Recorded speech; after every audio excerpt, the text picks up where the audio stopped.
La capsule que vous vous apprêtez à visionner s'intitule « L'utilisation du module des achats ». Dans cette capsule, vous apprendrez comment enregistrer une écriture en lien avec un achat auprès d'un fournisseur. Tout d'abord, cliquez sur le module des achats. La fenêtre qui apparaît à l'écran s'intitule « Achat, création d'une facture ».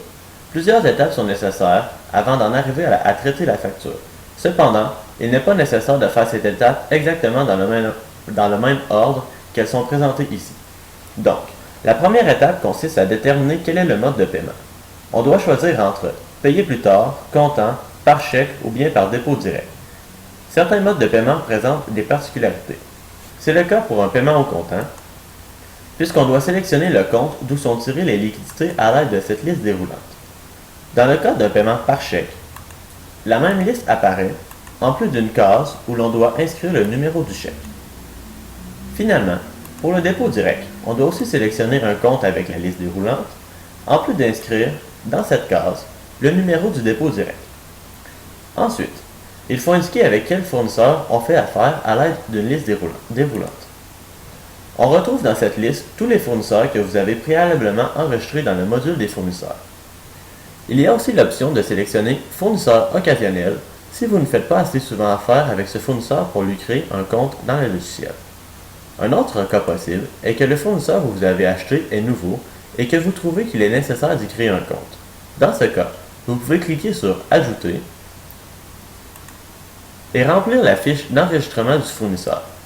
Si vous ne vous rappelez plus comment procéder, référez-vous à la capsule intitulée « L'utilisation du module des fournisseurs ». Une fois que le fournisseur est sélectionné, vous devez indiquer ici quel est le numéro de la facture.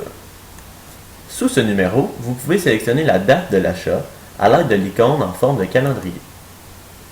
La case située ici sert à indiquer, comme son nom l'indique, si on a reçu la facture de la part du fournisseur ou bien si ce n'est pas encore fait. Les prochaines étapes concernent directement les produits ou services achetés. Dans la première colonne à gauche, on doit indiquer le numéro de l'article. La colonne suivante sert à indiquer la quantité du produit ou service acheté.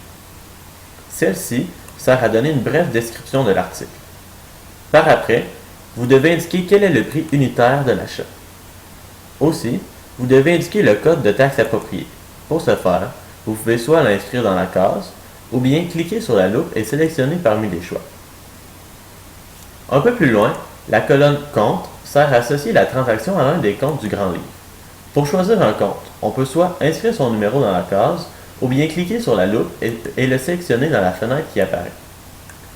Si la transaction comporte un montant relatif au transport, on doit venir l'inscrire dans cette case. Par la suite, il est important de venir sélectionner le code de taxe relié au transport. Pour ce faire, vous pouvez soit l'inscrire dans la case ou bien cliquer sur la loupe et le sélectionner parmi les choix. Pour ce qui est des modalités de paiement anticipé, cette case sert à inscrire le taux d'escompte donné et celle à sa droite sert à inscrire le nombre de jours maximal à effectuer le paiement si on veut bénéficier de l'escompte. Pour ce qui est de cette dernière case, elle sert tout simplement à indiquer le nombre de jours où le paiement est net, c'est-à-dire qu'on n'y ajoute pas d'intérêt ou autre. Il est à noter que si l'article fait déjà partie de vos stocks, vous pouvez cliquer sur la loupe et aller directement sélectionner l'article en question. S'il ne fait pas partie et que vous désirez corriger la situation, cliquez sur « Créer ».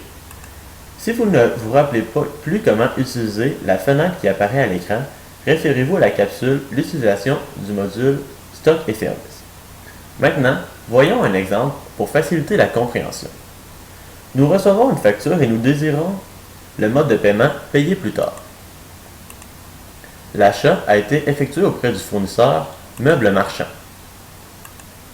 La facture a bel et bien été reçue et portait le numéro 1. Pour ce qui est de la date de transaction, il s'agit du 9 octobre 2014. Le numéro de l'article que je désire me procurer est le 1. Il s'agit de table de cuisine. La quantité relative à cet achat est de 3 et le prix unitaire est de 300 $.